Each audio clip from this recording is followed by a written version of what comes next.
Et votre invité aujourd'hui en direct sur Boursorama, c'est le politologue et professeur à Sciences Po, Thomas Guénolé. Bonjour. Bonjour. Merci d'être là avec nous en direct.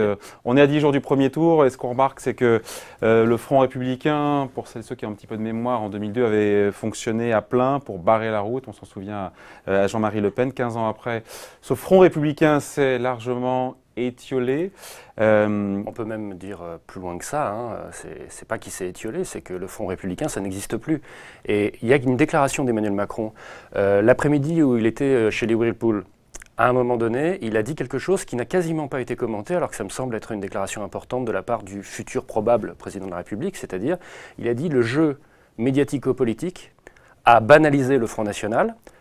Et donc, c'est pour ça que le Front républicain, ça ne marche plus. C'est-à-dire qu'il a pris acte du décès de la logique de Front républicain et pour une raison bien précise, il a dit le jeu médiatico-politique. Et moi, il se trouve que je suis d'accord avec ça. C'est-à-dire qu'il y a deux éléments principaux. Le premier, c'est la droite. La droite, sous Nicolas Sarkozy, elle a incorporé de plus en plus de thèses qui étaient des thèses du Front National et elle a rompu avec le cordon sanitaire de Jacques Chirac, version 2002. Au travers du Nini, c'est ça? Au travers du Nini, c'est-à-dire que quand vous faites du Nini, que vous le vouliez ou non, vous êtes en train de mettre sur le même plan le Front National et la gauche. Le Nini, c'est lors des élections régionales, enfin intermédiaires. C'est ça, c'est quand il y a un second tour entre la gauche et le Front National, qu'est-ce qu'on fait? Et la ligne adoptée par Nicolas Sarkozy, ça n'est pas la ligne No Passaran, c'est la ligne ni Front National, ni gauche. Ce qui revient, qu'on le veuille ou non, d'un strict point de vue logique, à les mettre sur un pied d'égalité et donc à normaliser le Front National. D'autre part... C'est ce qu'ils nous disent aussi d'ailleurs les jeunes dans la rue, c'est que finalement anti-libéral ou antifasciste, c'est la même chose. C'est-à-dire que c'est difficile de reprocher à toute une partie des électeurs de gauche qui développent un argumentaire de type Nini, de le faire, alors que la droite sous Nicolas Sarkozy l'a fait pendant 5 ans en adoptant une ligne sur des élections régionales intermédiaires, encore une fois, pas sur des élections présidentielles. Je dis juste, je ne me prononce pas moi-même, ni d'un point de vue politique, ni d'un point de vue moral, c'est pas pour ça que je suis là. Je dis juste, c'est qu'on comprend mieux... On a instillé On comprend mieux, finalement, l'impossibilité d'une logique massive de Front républicain avec cette évolution-là. Et puis il y a aussi... Il n'y a pas l'évolution, pardon, du FN aussi, du Front National, qui ce travail de banalisation, aussi, de normalisation du Front National, qui trouve ses limites. On l'a vu, on en parlera tout à l'heure avec l'éviction du président par intérim, mais on en parlera après de ça. Oui, ça n'est pas un détail. Oui, c'est pas un détail. Mais pourquoi est-ce que la peur du FN a disparu? Alors, il y a eu un moment, parce qu'il y a ça du côté de la droite, et puis il y a aussi au niveau du paysage politique, et puis il y a aussi ce qui s'est passé au niveau des médias mainstream.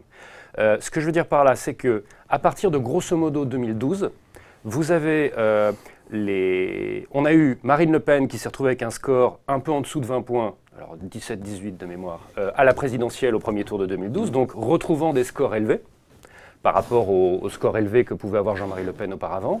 Et d'autre part, il y a eu un effort incontestable du Front National version Marine Le Pen pour faire un aggiornamento en arrêtant le pire des positions du Front National, à savoir l'antisémitisme. Incarné par son père, Jean-Marie Le Pen, avec même une procédure d'expulsion, d'exclusion, et un certain nombre de sanctions prises envers les personnes tenant des propos antisémites au Front National. Et donc, pour ces deux raisons, le score qui redevient élevé de manière stable, et d'autre part, le fait qu'il y a manifestement un effort pour arrêter au moins l'antisémitisme, les médias mainstream à cette époque ont pris une décision, un choix éditorial qui se débat, hein, mais c'est un constat. Le FN est fréquentable. C'est de dire, c'est plus précis, mais c'est à peu près ça, c'est de dire le Front National désormais, on va l'interviewer comme les autres partis, on va l'inviter au débat plateau télé, plateau radio comme les autres partis, et les éditoriaux vraiment de démolition, les éditoriaux assassins, les éditoriaux expliquant que le Front National c'est le diable absolu, ont progressivement disparu dans la sphère médiatique. Et donc, j'insiste sur ce point, votre normalité, ce n'est pas vous qui l'a décidé. On ne décide pas soi-même d'être normal. La normalité, c'est une norme sociale. Et donc, exactement, c'est la façon dont la société vous regarde et vous traite. Et donc c'est la faute des médias, vous écoutez? C'est la faute des médias, c'est ça? C'est pas une question de faute, c'est une question d'évolution. Moi, je me prononce pas sur le fait, je suis pas là pour donner des leçons de morale. Mais la question, c'est, pour que les gens comprennent bien, à partir du moment où les médias mainstream ont fait le choix éditorial de traiter le Front National comme les autres partis, mécaniquement, il s'ensuit que le Front National, c'est un parti avec lequel on est d'accord ou pas d'accord, mais c'est devenu un parti normal au sens strict de parti traité comme les autres. C'est logique. Et donc, vous ne pouvez pas traiter comme les autres partis le Front National pendant 5 ans, et puis au lendemain du premier tour de cette présidentielle dire « Bon les gars, Front républicain, nos passes à Rennes », ça ne marche pas. Il y a une incohérence, effectivement. Il y a une incohérence. Si les relents antisémites ont disparu, encore qu'on va reparler de ce qui s'est passé ce matin, mais le discours de fond est toujours là au Front National, la priorité, la préférence nationale, je ne sais pas, ils ont changé le vocable. Oui, le discours anti-immigration, anti-européen est toujours là pour le coup. En fait, il y a deux choses. Il y a l'intransigeance envers toute nouvelle, pas les anciennes, mais toute nouvelle expression antisémite. C'est-à-dire que si vous avez une déclaration antisémite par le passé ou négationniste, apparemment ça ne pose pas de problème. La preuve, il y a M. Jalk qui aurait, selon un certain nombre de sources concordantes, tenu des propos négationnistes sur les chambres à gaz. Et il était avec quand même cadre dirigeant du Front National, vous voyez, encore aujourd'hui. Jean-Marie Le Pen avait répétitivement tenu des propos antisémites. Ce monsieur qu'on voit a démissionné ce matin de son poste donc, de président du FN par intérim. Tout à fait. Parce que pour des propos négationnistes, c'est-à-dire datant d'il y a quelques années déjà. Oui, c'est ça. C'est-à-dire qu'en fait, l'attitude de Marine Le Pen n'est pas d'expulser ou de sanctionner tous ceux qui ont exprimé par le passé des propos antisémites ou négationnistes. C'est juste que s'il y a une nouvelle actualité qui les associe pour une raison ou pour une autre à l'antisémitisme ou au négationnisme, ils sont sanctionnés. Donc l'hypocrisie de la chose, c'est qu'il y a un côté pas vu, pas pris. J'ajoute que Marine Le Pen elle-même, et c'est là qu'il y a une tartufferie, vous savez depuis quand elle est militante du Front National? Elle est militante du Front National depuis les années 80. Et par ailleurs, elle a été, je crois, directrice de campagne, ou en tout cas un poste élevé, mais je crois bien que c'était directrice de campagne pour son père, Jean-Marie Le Pen, pour la campagne présidentielle de 2007. Et donc ça ne lui posait pas de problème de militer de manière très active pour un chef de parti politique qui était à multiplier pendant des années les propos antisémites, négationnistes, d'apologie du régime de Vichy, etc. Donc elle-même, pas clair. Elle-même a un passé en la matière. Donc, certes, il y a quelque chose qui peut relever de la tartufferie. Néanmoins, cette évolution sur le fait de ne plus laisser passer les déclarations antisémites ou négationnistes a facilité la banalisation du Front National. Par ailleurs, il y a un gros travail sur la sémantique, c'est-à-dire c'est de la rhétorique de l'allusion. Je ne vais pas vous dire, en tant que cadre du Front National, je ne vais pas vous dire « j'aime pas les Arabes », je vais vous dire « l'islam est incompatible avec la République ». Je ne vais pas vous dire « j'aime pas les Arabes », je vais vous dire « il faut défendre la laïcité ». Je ne vais pas vous dire « j'aime pas les Arabes », je vais vous dire « il faut défendre les racines chrétiennes de la France », etc., etc. Donc on tourne autour du pot, mais c'est toujours et encore de la minorité maghrébine qu'elle est en train de parler. Par exemple, l'immigration ou les immigrés. Pardon, mais on ne parle pas de l'immigration russe, vous voyez. On est bien en train de parler d'une catégorie précise de population qui, je le rappelle, d'un point de vue purement statistique et démographique, alors je vous parle, l'écrasante majorité de la minorité maghrébine en France, ce sont des gens qui sont français, nés de parents français, voire nés de grands-parents français. Donc moi, vous savez, je suis un Français de la 4e génération par ma mère. Pourtant, on ne m'a jamais qualifié de descendant de l'immigration, vous voyez. Donc c'est un peu curieux comme deux poids deux mesures. Bon, ce Jean-François Jalk, le président par intérim qui a dû démissionner, ça peut jouer en sa défaveur pour faire justement faire ressortir le... C'est une énorme erreur, en fait, de l'avoir choisi lui. Et donc, il y a vraiment quelque chose qui relève de la faute stratégique, indépendamment des questions morales, encore une fois. Mais du point de vue stratégique, mettre quelqu'un qui a des antécédents de déclarations négationnistes comme président par intérim du Front National, ça rappelle Jean-Marie Le Pen en train de dire que les chambres à gaz, c'est un détail de l'histoire de la Seconde Guerre mondiale. Ça rappelle Marine Le Pen en train de reparler du régime de Vichy. Je veux dire, dans la dernière ligne droite du premier tour de la présidentielle, qu'est-ce que ça vient faire là, vous voyez? Donc, sur la rafle du Veldiv. Sur la rafle du Veldiv, en l'occurrence. Et donc, ça peut jouer en sa défaveur? Oui, clairement, parce que ça rappelle que, si vous voulez, il y a eu une erreur de leur part, c'était de dire, on va, apparemment, sur la rafle du Veldiv, manifestement, le raisonnement, enfin moi c'est ce que je pense, le raisonnement du côté de Marine Le Pen et de son entourage, c'était on va faire un coup à 3 bandes, c'est-à-dire qu'on va parler de la rafle du Veldiv, mais on va utiliser la position traditionnelle du général de Gaulle. Et ils n'ont pas vu qu'à partir du moment où il y a Front National, Juif, Vichy, ce qu'ils disent par ailleurs, mais c'est trop tard. On a juste entendu une association de mots-clés qui renvoie à Jean-Marie Le Pen détail. Donc c'est une première erreur. Et mettre M. Jalk comme président par intérim, énorme erreur. Mieux valait effectivement mettre Steve Briois, même si ce que les médias n'ont pas encore relevé à ma connaissance, c'est que Steve Briois, en réalité... qui a été nommé à sa place. Qui a été nommé à sa place. Le maire d'Hénin-Beaumont. Oui, c'est un ancien maigretiste. Donc en réalité, c'est encore plus à l'extrême droite à une époque que ne l'était Jean-Marie Le Pen. C'est le club de l'horloge. C'est toute une... En fait, pour les gens qui ne connaissent pas ça, la renaissance de l'idéologie d'extrême droite en France, c'est le GRES, c'est le Club de l'Horloge, c'est un certain nombre de structures autour de gens comme Bruno Maigret, autour de gens comme Monsieur de Benoît, etc., etc. Je parle de choses qui étaient dans les années 70 et 80. Hein. Mais à un moment donné, Steve Brua, lui, il avait été même pas lepéniste, il a été maigretiste. Bon, on parle aussi d'Emmanuel Macron, est-ce qu'il a marqué des points en allant mouiller la chemise, là, en allant voir les salariés qui étaient furieux, qui étaient en colère, il a été malmené, mais il allait leur parler. Est-ce qu'il a réussi à corriger cette mauvaise image de triomphalisme qu'il a pu avoir au lendemain du premier tour? Et qu'est-ce qu'il doit faire? Continuer à parler à cette France rurale qui n'a pas voté pour lui? Alors, il y a, en fait... Et comment Emmanuel Macron, contrairement à ce que j'ai beaucoup entendu ou lu depuis quelques jours, en fait, il ne fait que continuer une stratégie de campagne qu'il avait déjà, c'est-à-dire que c'est depuis le début de sa campagne présidentielle qu'il va essentiellement sur des terrains qui sont des bastions ouvriers désindustrialisés où le vote FN est très présent. Depuis le début, il fait ça. Et par ailleurs, plus largement, quand il a créé En Marche, sa priorité stratégique, c'était les électeurs qui ne votent plus et les électeurs indécis. C'est-à-dire que depuis le début de sa campagne, il privilégie le contact avec des populations qui, a priori, lui sont hostiles. Oui, mais qui ne votent pas pour lui au premier tour. Mais justement, lui, il est dans une logique de conquête. C'est-à-dire, je ne vais pas me focaliser, contrairement à la plupart des candidats à des élections, je ne vais pas aller dans des milieux où la sociologie électorale est là pour m'acclamer.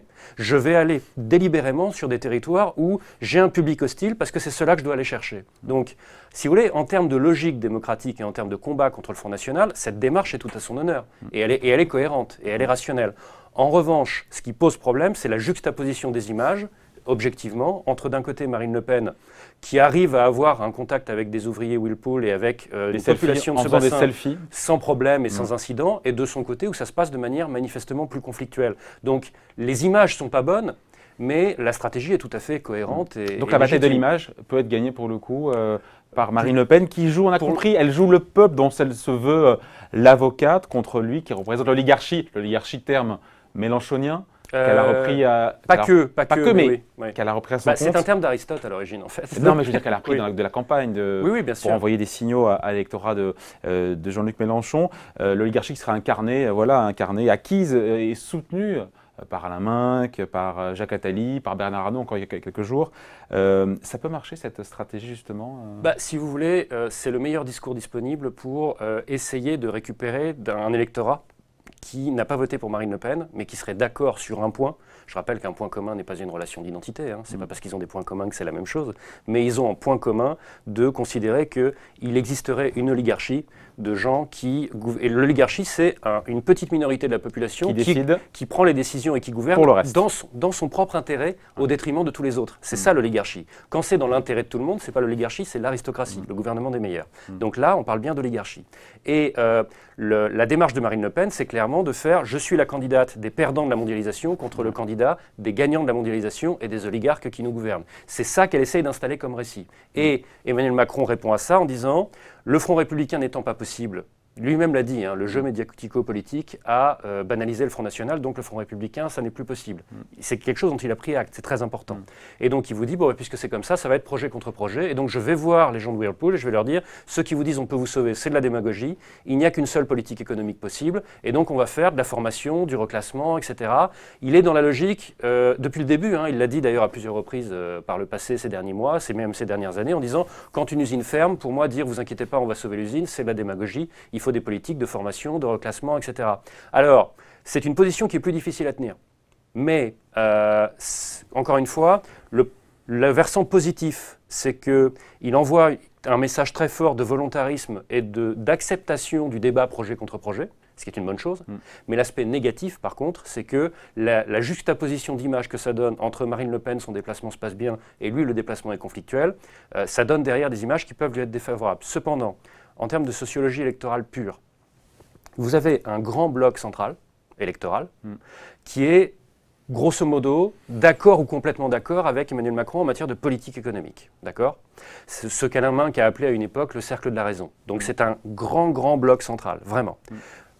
Ceux-là, déjà, ils vont voter pour lui comme un seul homme. Vous ajoutez à ça tout un électorat de gauche altermondialiste qui n'est pas du tout d'accord avec lui sur l'économie et qui, très largement, a l'intention d'aller voter pour lui au second tour, non pas par adhésion, mais pour faire barrage au Front National, parce que dans leur hiérarchie des priorités, l'antifascisme, c'est plus important que l'antilibéralisme. Oui, c'est ça, que l'antilibéralisme ou l'antinéolibéralisme, il y a différents noms qui existent. Et donc, quand vous mettez tout ça bout à bout, c'est très difficile d'imaginer une configuration dans laquelle Marine Le Pen pourrait battre Emmanuel Macron. Cependant... Ah, justement, pardon, je coupe. Donc, c'est ce qui fait qu'on a aujourd'hui 60-40 dans les sondages. Oui, ça se assez resserre. stable. Ça veut dire 20 points, hein, quand même. 20 points. Elle a fait 7 600 000 voix au premier tour. Il lui en faut 8 millions de plus. Ça supposait que la participation baisse de 10 points. C'est ce que nous disent les sondages aujourd'hui. Dans quel scénario est-ce que Marine Le Pen peut l'emporter au finish sur le tard? Il y a un physicien qui bosse au Cevipof qui nous dit, mais je vais vous laisser expliquer, que si... citez-le, je vous en prie, il n'y a pas de problème. Je passe son nom, je ne sais plus quel était son nom. Je ne me souviens plus. Mais bon, voilà. Non, mais c'est dans le Figaro du jour. Il explique, mais oui, c'est vrai. Il explique il l'avait dit avant, d'ailleurs. Plusieurs semaines avant, il l'a répété. Alors, qu'est-ce qu'il explique? Il dit que si, en gros, il y a une forte abstention des gens qui devaient aller voter pour Emmanuel Macron et qu'on est mobilisé chez Marine Le Pen, il dit qu'elle passe à 50,07%. Comment est-ce qu'on arrive là? C'est simple, c'est le concept d'abstention différentielle. Alors l'abstention différentielle, ça veut dire que quand vous avez un scrutin, vous allez avoir les électorats qui vont moins se mobiliser, mais ce ne sont pas les mêmes électorats qui vont se démobiliser le plus. D'accord? Et donc en suffrage exprimé, ça va modifier les résultats. Les sondeurs disent qu'ils le prennent déjà en compte. Oui, mais je ne veux pas faire le procès des sondages, ce n'est pas le sujet, puisque comment dire, moi, ils ne se sont pas trompés, les sondages. Alors, si, ils se sont trompés sur la participation, justement. Oui, ils se sont vraiment trompés sur la participation. En revanche, ils ont annoncé le bon score. Donc, bon, bravo pour le score, moins bon pour la participation, mais c'est déjà pas mal. Hein. Avec toutes ces variables d'incertitude, bravo. Moi, je m'attendais à ce qu'ils se plantent vraiment, et surtout sur l'ordre d'arrivée et sur la participation. Ils se sont plantés sur la participation, mais ils ne se sont pas plantés sur l'ordre d'arrivée. Donc, déjà, bravo d'avoir eu l'essentiel de juste. Alors, dans quel scénario elle peut l'emporter, Marine Le Pen? Une vague blanche qui partirait essentiellement de l'électorat de gauche altermondialiste. Donc, abstention ou vote blanc? C'est pareil d'ailleurs, c'est pareil? C'est comptabilisé pareil. Ça revient au même en termes de suffrage exprimé, ce qui n'est pas normal d'ailleurs, car le vote blanc est un suffrage exprimé. Mais bon, c'est un autre Donc, débat. en cas de vote blanc... En cas de vote blanc et d'abstention massive, c'est ce que moi j'appelle la vague blanche. En cas de vague blanche qui est décrite effectivement dans le scénario que vous citez, qui est rappelé dans le Figaro d'aujourd'hui, dans ce cas-là, Marine Le Pen peut gagner d'une très courte tête. Alors, ça veut dire qu'il n'y a qu'un scénario dans lequel elle peut gagner et que ce scénario est un cas extrême, et par définition, le cas extrême, c'est le cas le moins probable. Donc, je répète pour ceux qui nous écoutent et qui nous regardent, le scénario le plus probable, très largement, c'est Emmanuel Macron élu président de la République et une abstention très élevée. Et cette abstention très élevée entraîne un score de type 60-40, grosso modo. Ça, c'est le cas le plus probable. En revanche, il existe un scénario extrême dans lequel Marine Le Pen est élue présidente de la République, mais d'un cheveu, parce qu'il y aurait eu une véritable vague blanche parmi des gens qui, si c'était poussé, forcé pour aller voter, auraient fini par quand même voter Macron par barrage contre Marine Le Pen. Voilà. Donc, mais pourquoi est-ce que ceux qui ont envie de voter Macron n'iraient pas voter Macron? Parce qu'en général, eux, ils sont mobilisés, ils ont envie que leur poulain gagne. Oui, j'entends bien, mais on ne parle pas de ceux qui sont prêts à voter Macron parce qu'ils sont d'accord avec lui sur l'économie. On parle des autres. On parle de tous les autres. Chez Mélenchon, de chez Fillon. En partie, oui, c'est tout à fait. C'est-à-dire que d'abord, il y a une partie des électeurs de Fillon. Je voudrais rappeler quand même que, d'après les enquêtes qu'on a, on parle beaucoup de l'électorat de Jean-Luc Mélenchon en ce moment. Je voudrais quand même rappeler que... Celui de Fillon. Celui de François Fillon, le taux de report, la catégorie d'électorat de premier tour qui, a priori, va le plus voter Le Pen... C'est celle de Fillon. C'est celle de 31%. Fillon. 31%. Entre 31 et 33%. Un tiers. Donc, c'est quand même contre 18% chez Jean-Luc Mélenchon. Voilà, donc... Qui ont voté Mélenchon, qui iraient voter aujourd'hui. Comme on varie du simple au double, il me semble qu'il y a quelque chose d'illogique à beaucoup parler de ce que doit faire l'électorat de Jean-Luc Mélenchon au second tour et à ne pas parler du tout du problème des un tiers d'électorat de droite qui s'apprête à voter Le Pen. Je voudrais juste leur dire ça, s'ils nous regardent, dans le cas de l'électorat de droite, moi il y a quelque chose que je ne comprends pas. L'électorat de droite, c'est un électorat qui sociologiquement surreprésente les épargnants et les détenteurs de patrimoine. Et donc j'ai une seule objection à leur faire, la sortie de l'euro, par rapport à votre patrimoine en parle beaucoup, et par rapport à votre épargne. Et donc je me dis, simplement par rapport à votre propre portefeuille, je ne comprends pas que vous envisagiez de voter Marine Le Pen. Ça me dépasse complètement. Bon, on termine juste là-dessus. Dernière question, Thomas Guénolé. Qu'elle fasse 35 ou 45% des voix, Marine Le Pen, ça change beaucoup de choses pour la suite, pour Emmanuel Macron, pour les législatives, avec les quadrangulaires qui risquent de... Alors, les quadrangulaires, honnêtement... Triangulaires, enfin, sur le fait qu'il n'ait pas de majorité à l'Assemblée. J'en ai discuté avec un confrère bien plus expérimenté que moi, qui est Roland Quérol. Et qui était là il y a quelques jours sur ce plateau. Voilà. Eh bien, lui, il m'a expliqué, il m'a convaincu en 3 phrases que les quadrangulaires, il n'y en aura quasiment pas. Il m'a dit... Il m'a rappelé ce que je savais, mais il a eu raison de me le rappeler. Il m'a dit, aux législatives, pour se maintenir au second tour, il faut dépasser 12,5% des inscrits. Avec une participation législative qui serait de l'ordre de 60%, ça veut dire que vous devez être grosso modo à 20-25. Avec un seuil aussi des suffrages exprimés. Avec un seuil aussi haut, ça veut dire que vous allez avoir beaucoup de duels,